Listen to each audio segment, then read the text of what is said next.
Today, we are talking about strategic personal branding and how that can translate to more and better job offers with Rosie from Badass Careers. Welcome, Rosie. It's awesome to have you on the podcast. Thank you so much for having me. I'm very excited to talk about this today because not many people are. So I think the listeners are going to enjoy this one. This is the nerding out of how excited we are to help people be successful. So, why don't you tell listeners a little bit about you, what you do, and really what Badass Careers is all about? Yeah, 100%. I would love to. Badass Careers is all about building, surprise, surprise, a badass career. A badass career for me is a career that doesn't just accept that status quo definition of work, which is it has to be something you hate, you dread, you count down the hours till Friday. So, Mhm. badass for me is a word of rebellion of that system. And it's like, actually, I'm going to carve out a path that I love. I'm going to leverage my strengths. I'm going to feel energized by work. I'm going to feel fulfilled by work. And I'm going to do work that matters to me because my career is important to me. And by the way, I want to get paid damn well to do that work as well. So, for me, the badass career is about reaching the ultimate height of career happiness and success. And I have had a very long journey in this whole world of loving the work that you do. I've been working in this for about 14 years. So 4 years in Badass Careers as the CEO and founder and the career coach, obviously. And then before that, a global career around the world in corporate human resources. So, leadership development, recruitment, talent spotting, lots and lots of work on high potentials and top tier talents, and trying to figure out how we could take these people with so much passion and so much energy and so much drive and put them in roles where they felt fully expressed and like they could actually take all of that potential, run with it, and make a massive impact. So that's been my bread and butter for my entire career, really. And I've worked in New Zealand, around Europe. I've been sent to Mumbai, Shanghai, Copenhagen, London. I've really worked all around the world, and I've always had a very global scope when it comes to helping people. So I love the international flair. And what I can tell everyone listening today is that as human beings, we all share the same, desires, mindset blockers. It's absolutely incredible. It doesn't matter where you're from. This is something that you can absolutely learn to do. Yeah. I love that, Rosie. And it's so interesting. I always tell clients we're living the same life, different font, right? Because you do Yeah. all have those same aspirations. We have those same goals. It's just how does that really translate for you as the individual? And I love your comment about not wanting to dread your work week because that is one of the first things I'll ask clients is if you come to me and you say, I just don't want to get up out of bed in the morning on Monday, you're in the wrong job, right? Step one, not the right place for you. It's either the wrong company culture, the wrong type of work, or the wrong type of boss, and we got to fix that. So I love hearing you kind of touch on some of those things. I know that you mentioned working with you. Oftentimes people will get, 20, 30, 100% raises in one move by learning one career skill in particular, which is personal branding. I'd love to hear a little bit more about how that is possible and how you help them with that. Yeah, absolutely. And I'm sure your community have seen you speak to this from an internal perspective as well. The strategy of personal branding and selling yourself and marketing yourself. And if we take this in a recruitment context, so when they hear numbers like this, like, oh, a 50% raise, a 100% raise, like literally doubling your salary, how could that be possible? Like, did they go get their MBA? Did they do something? Did they study something? Like, tell me their secret. And it's quite confronting to tell people it just came down to how they marketed themselves, positioned themselves, and really stood out. So, personal branding is a very intentional marketing strategy, packaging you up for the role that's in front of you. So, tailor making the message that you're sending in terms of who are you, what makes you unique, what makes you stand out, and importantly, what makes you priceless. And that's what we're going to dig into in this episode is how you can communicate things that employers find priceless. And what I mean by that, they're the things that can't be trained, right? Because Mhm.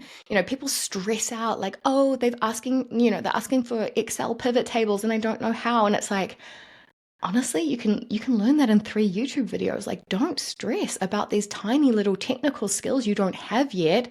They want the emotional Mhm. intelligence, they want the potential, they want the purpose, they want the leadership. So it's about getting all of these things across so that it triggers what we call an emotional purchasing decision, which is that feeling I'm sure we're all familiar with, where you can't really explain why you want it, but you just want that one, right? Like, so Mhm. you might be the like less qualified, you may have a few years less experience than another candidate, you're in the top two, but they want you.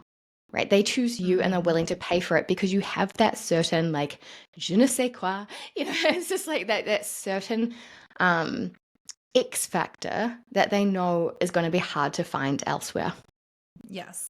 And it's so important because a lot of the clients I work with, you and I were discussing before this episode, I focus really on soft skills, on like navigating corporate infrastructure. And soft skills are so much harder to teach than a technical skill, right? I can teach anybody how to make a pivot table. That'll take me 20 minutes, one phone call will be set. But to teach someone to show up and communicate effectively takes much more practice. It is a skill that can be learned, but A, most people don't know how to teach it. And B, most people aren't willing to put in the time to learn it. So if you have these soft skills and you lean on them and you highlight them, absolutely the employer is going to want you, right? Because you're going to come in with something they know is very, very difficult to teach and add value to their organization in a way that most can't. So I think that this is a great place for us to start. I think this is going to be such a good episode for everybody who is tuning in, who's thinking, how do I get the job that I want? Right. And I hear people so often ask me, like, I'm working so hard. Why aren't I getting promoted? You're like, it's not always about working hard. It's about selling yourself, for lack of a better term, right? We are all in sales, whether it's in your title or not. And so Absolutely. I'd love to hear from your perspective, where could we start learning about what makes us special and different? Like, how do you guide people into understanding that kind of unique factor that they're going to highlight in these interviews and in these resumes? Yeah, for sure. I mean, firstly, I just want to highlight to your point you were saying about, for example, communication skills. Those are very hard to train and get right. And you might be epic at communicating, but how do you tell me that? You put it on your resume and you say, strong communicator who works well with a vast array of stakeholders. And you're just like, really? Like, what everyone listening needs to know is that on your resume, everyone sounds the same. Every single person, like I could open 300 resumes for a role and they will all say they're a passionate team player who's really agile. They're very like reliable, hardworking, they learn quickly, and they work with a diverse array of stakeholders. Like if I had $1 for every time I saw that sentence. So I think just first of all, keep this in mind. There's knowing what makes you different and also knowing how to say that in a way that doesn't make the recruiter's eyes glaze over. Okay, so rant over. But to go into like what actually makes you special or different, look, I mean, it comes down to, of course, self-awareness. Now, self-awareness can be grown in so many different ways. Obviously, the best way is through having a coach, a mentor, an external person who helps you to see that potential, that magic inside of you. But you can get started for free on the internet. You could get to know your strengths using high5test.com. You could do an online value sorter to understand what are your core values and how does that implicate, in terms of the way you work, the way you show up at work, the way you connect with people, thinking about your purpose, your energizers, what gets you out of bed in the morning, what's your sweet spot, who are you when you're at your best, what gets you in flow, all of those kinds of things. Like, I had a colleague, for example, that we called the bulldozer. That was her thing. You could give her 100 things to do. Boom, they'd be done, executed, out the door by the end of the day. She was the bulldozer. If I were applying for a role in recruitment, I'd think to myself, well, a lot of people are going to say that they have recruitment experience, they've done it before. Do you know what I mean? It's like everyone, when you're going for a certain role, everyone more or less has the same kind of qualifications, years of experience, la la la. I guess the question I would ask myself would be like, well, how do I do recruitment differently? And I might talk about, on one hand, I've got this really soft side, this highly sensitive person side of like deep empathy and perceptiveness and picking up on people's energies. But then I always back that with the other side of me, which is the science side. Like I've got my master's in HR, but then I also have postgrad qualifications in neuroscience and psychology. I'm like such a psychology geek. My undergrad was psychology. And so if I combined those two and I articulated that, that's what I would focus on. Like, because everyone's saying, hey, I can be a recruiter. I'm like, yeah, I can be a recruiter, and this is how I'll do it. And this is the way I'm going to approach it differently. So it's about, really figuring out all these different parts of you and smushing them together to figure out, well, what's my sweet spot? What's that unique balance that I'm bringing to the table? I feel like it deserves snaps.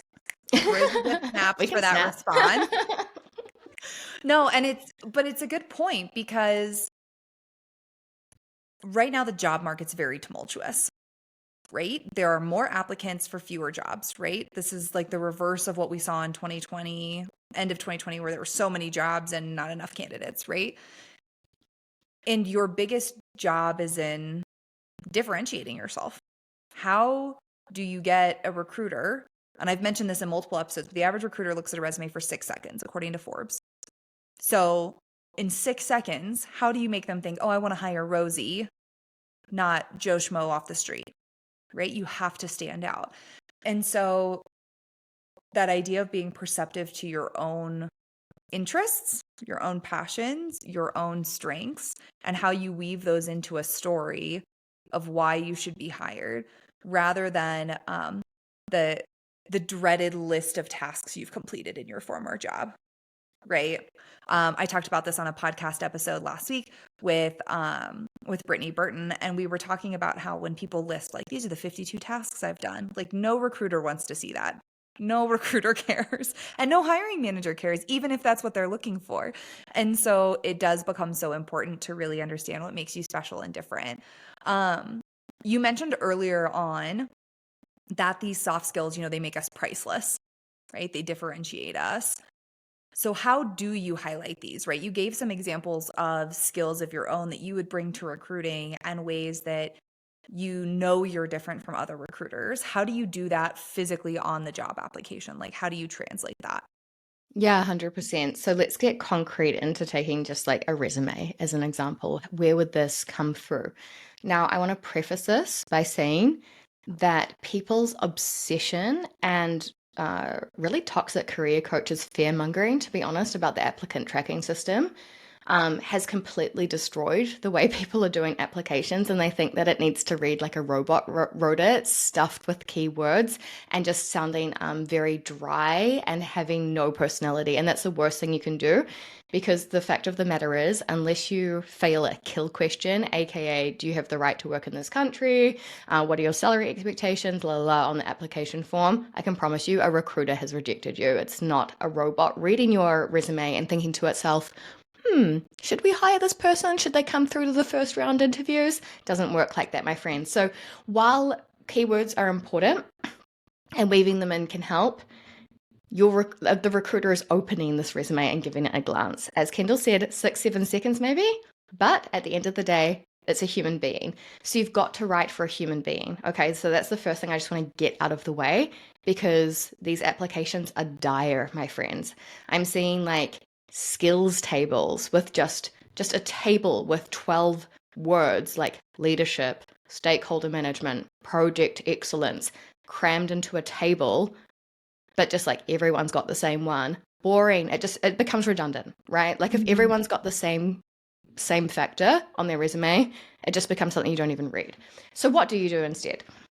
So firstly, the expensive candidates, the ones that come across as those expensive top tier hires that employers are willing to pay a premium, they know what they want.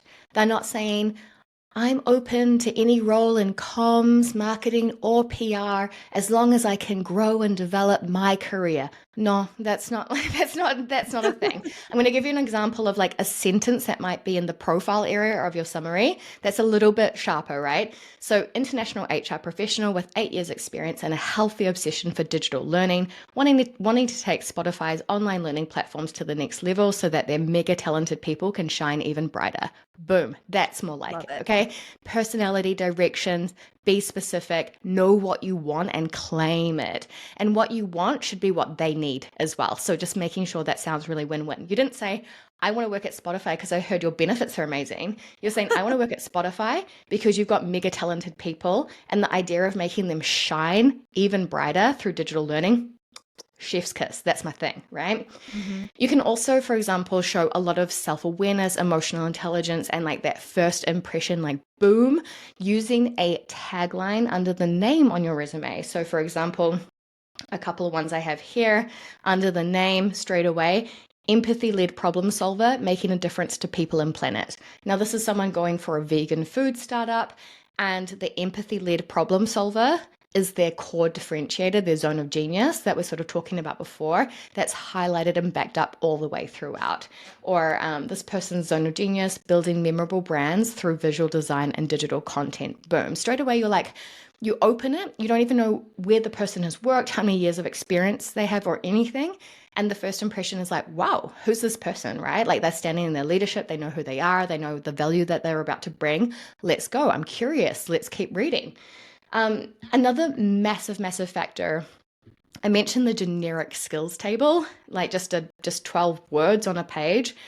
What I would much rather see, for example, because again, skills are skills, skills are learnable, and a lot of people put soft skills, hard skills, like it's like super vague. What I'd rather see is a core strengths area. Pick out the 3 big core strengths that you think are the most relevant based on your analysis of the job ad, the job description. And it might be something like, frugal innovation, or, eats problems for breakfast, or whatever you want to say, like cool core strengths, and then back each of those up with a proof point, with a figure, with a story. So how would I know that I'm good at frugal innovation? Maybe like in the face of zero budget, I created all of the marketing collateral for 12 teams for this kind of initiative, right? So it's sort of like everything is backed up. It's not just a claim. It's not sort of, oh, by the way, I'm a communicator, I'm a leader, I'm a this, I'm a that. No, like back it up, show me, give me the proof.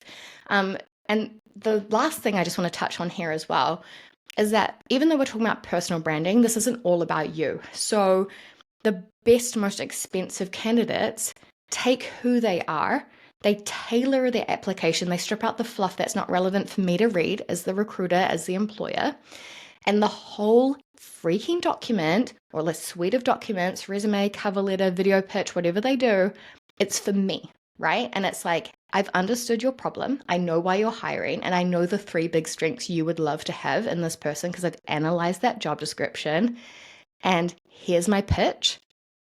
Boom, boom, pow. For example, on the cover letter, they break it down. For example, they might say at some point, so what are the 3 core strengths that I can bring to this team to make sure that I take this role to the next level? They draw them out, they back them up, they tell their career stories, they give a taste of their personality, about their critical thinking, about how they approach things. This is a whole nother conversation, but your cover letter is not just a recap of your resume, please. And it's just about making sure that you're like, hey, guess what? Like, I get it, and I'm here for you. Like, I'm the candidate for you. So all of these kinds of things come together for them to be like, gosh, like this person knows who they are. They know their power and their value. They know what they want. They're backing up every single claim with evidence. It's undeniable that this is a standout professional. Yeah. And you bring such a refreshing perspective, I think, to this space, right? Some of that I just believe is your fun, absolutely wonderful personality that we're getting to see. But I think additionally, like even your perspective on ATS, right? So many individuals that I talk to, the goal is to optimize for the ATS. And even when I work with clients, we do work on optimizing for ATS. Of And course, there are obviously, always going to be some things you can do, for yes. sure. Yeah. And there are, but I love that you call out kind of the fear mongering that goes with that. Right? That it Yeah. has become such a thing about writing for the machine that we forget that we're also writing for people. And that is such a key differentiator in kind of how you deal with your clients, right? Is how do you bring the person to the person? And I give this example oftentimes, but I used to work for a very big company that shall not be named. And I posted a job once. I got 700 applicants in the first hour. And my recruiter sent me 5. I saw 5 total resumes of those 700 people as the hiring manager, Yeah. right? Now, some of them, to your point, ATS no-nos got kicked out. Some of them, they may not have even made it to the recruiter because the recruiter picked 10 resumes, hated 5, picked 5 more, liked 3 of them a little bit better, sent me a combination 5, and that's what I got, right? So some of it, to everyone who's out there searching for a job, some of it's a little bit of luck of being in the right stack at the right time, Mm. right? But I love what Rosie is saying about how it's not just writing to get past that machine. Then you got to make it past the person. And if you are in that stack, if you are looked at, if the recruiter does take time to look at your resume, how are you going to catch their attention and make them want to hire you? Because Yeah, they're for the sure. gatekeeper, right? They're who determines who goes in front of the hiring manager. The hiring manager doesn't have unlimited access, at least not at any company I've ever worked at. And so it's important to show your personality, to show what makes you special, and to show, to Rosie's point, how you understand their problem statement, how you can fix it. Mm. And so I love that you bring this kind of unique perspective to it of like not losing our humanity in the job search, because I think especially when it becomes like a funnel and a numbers game, it can feel that Yeah. way. Yeah, no, thank you for touching on that because a lot of people are relying on that online application, and actually the best thing they can do to get around that system and the gatekeepers and recruitment is send this incredible pitch of yours accompanied with a video pitch or a wee voice note on LinkedIn. You can just use the mobile app on LinkedIn. Get in touch with the hiring manager, friends. Get in touch with the Mhm. HR lead. Get in touch with, like also take that into your own hands and get your application seen by a human. Now, again, this isn't going to work if you send in an old dusty Word document that says I'm a reliable team player who's very collaborative and agile, because they're going to be like, okay, snooze fest, no thanks. Like, let me just see what the recruiter has to bring to the table. But if you make a pitch that's so compelling, they're going to contact the recruiter and say, hey, can you add this person into the mix, into your shortlist? So this is where it all comes full circle. Yeah. And building on that, something that I will often tell clients is because they're like, oh, well, I reach out to people on LinkedIn and I don't hear back. You probably won't hear back, even if they do really like your compelling pitch and think you're great. But you want name recognition. Mm, You want that they saw you on LinkedIn and then they saw you in the shortlist and then they saw you on your resume and now they're meeting you in person. You want to build that relationship, even though to that point it's mostly you being proactive and reaching out. That's how you bypass a lot of what we're sticking with. And I have a client right now. Um, I won't give too much details about him because he'd probably be embarrassed, but I have never met someone who recruits better than this individual, and he's trying to get a job. mm, He reached out to every major player in his industry, in his area. He's doing coffees. He's meeting up with them. He's compelling. He's engaging with them in ways that he can add value, even if they never hire him. And when he was ready to start looking for a job, 7 interviews in a week. Like we're yeah, talking 0 to 100. And yeah. it's that grassroots, it's that relationship building, the same way that you can do on your resume if you can get it in front of somebody, but doing that pre-work is going to really open those doors for you. So I love that, one of the things we aim to do on this podcast is really give tactical advice, right? How do you Mm, go out in the world and get what you want, get what you deserve, right? And so to the point of this whole conversation, we've talked about ways to do it in resumes, we've talked about ways to do it in LinkedIn, we've talked about networking. What do you do when you get the offer? Right. So, what are like 1 or 2 quick tips on getting the best possible offer? If you get all the way to that finish line, what do you do next? yeah, and this is why it's really important to note that the personal branding element, like how expensive you are being perceived as, starts from the get-go. From the second they open that application and they see this like chic pulled together application that's using elevated language, it's not supported, assisted, helped, it's resolved, created, spearheaded, you know, co-designed. It's like it's elevated language, it's elevated impact statements, accomplishments, quantified. It's really positioning yourself as having that high achiever energy all the way throughout. So just keeping that in mind, when the offer comes through, you've already built this perception in their mind, which is like, okay, we really like them, but they're going to be expensive, right? Like they Mhm. know that we cannot walk over this person. Like they know their worth. And so a couple of things to keep in mind always: never ever lean on your current salary for your number. And I mean, Never. that could be giving it away, but we're not even talking about that. Like, of course, like, don't give it away. But even a lot of people in their own heads, they're like, okay, what number should I go for? They take their current salary and they add 10%, and they're like, that's the number I'd be happy with. Why? You could be doubling your freaking salary. Like, do the work and think about, what is the role in front of you worth? And even if they're taking a chance on you, even if you're a career changer, etc., you're being hired to solve the problems in that job. You are being hired to grow into that job and deliver that job. You deserve to be paid what that job is worth on the market in this Yes. industry, and so on. You may have been historically underpaid. You may have been, victim of discrimination. There are so many things that might have not gone your way in terms of your salary so far. So please don't anchor your perception of your value based on what you're currently being paid, because I promise you, in one move that could completely shift. So make Yeah. sure it's about the role in front of you.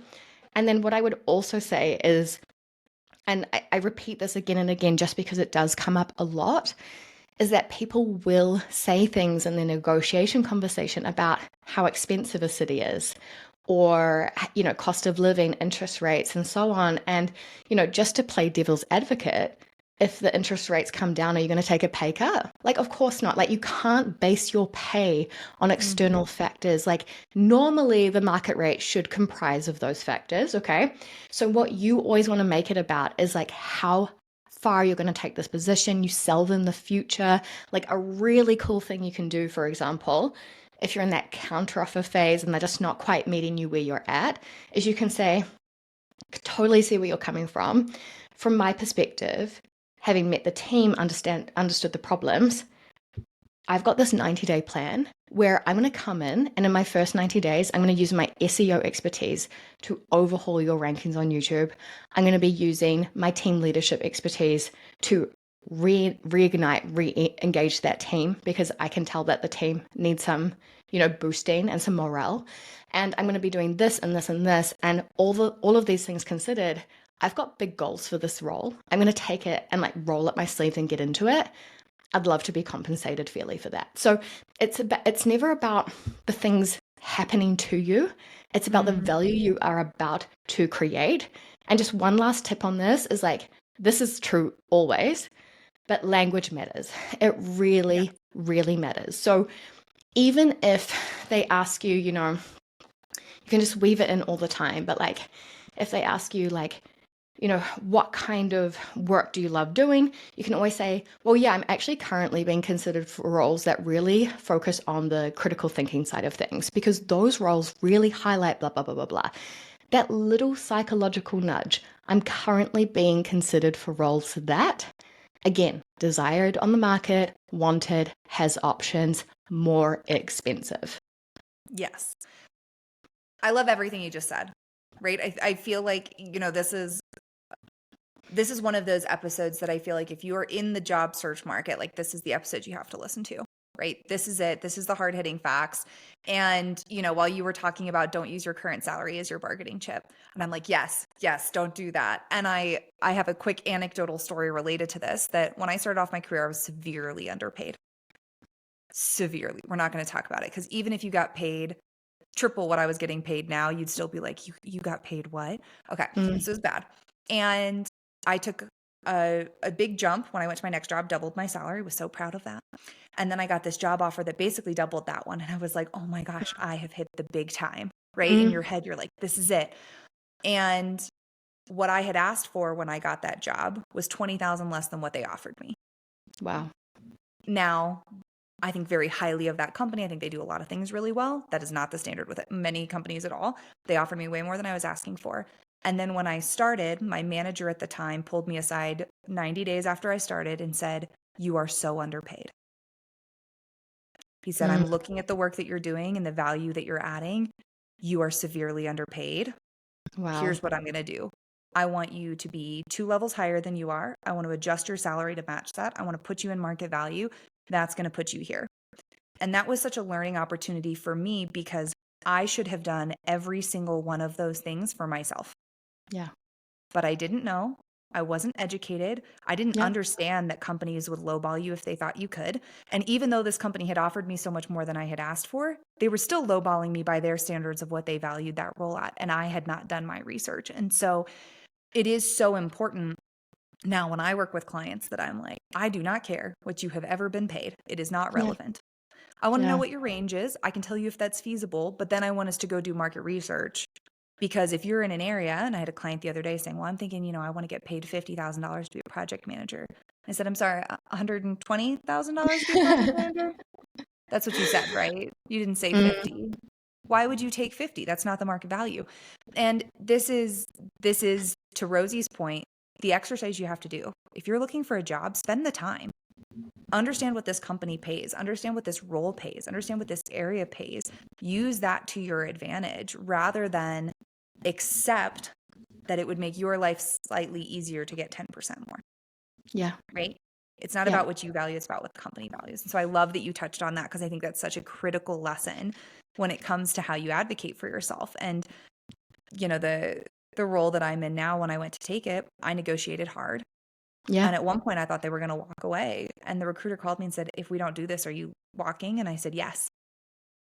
And they were like, give me 24 hours. And here we are. Right. See what I can But do. it does. And I love my job and I love the people I work with, but that doesn't mean I'm willing to get paid less than I deserve for that job. Yes, there's so much power in you sharing that. And I just want to flag that, even as career coaches, even with HR background, all of those kinds of things, we've made these mistakes.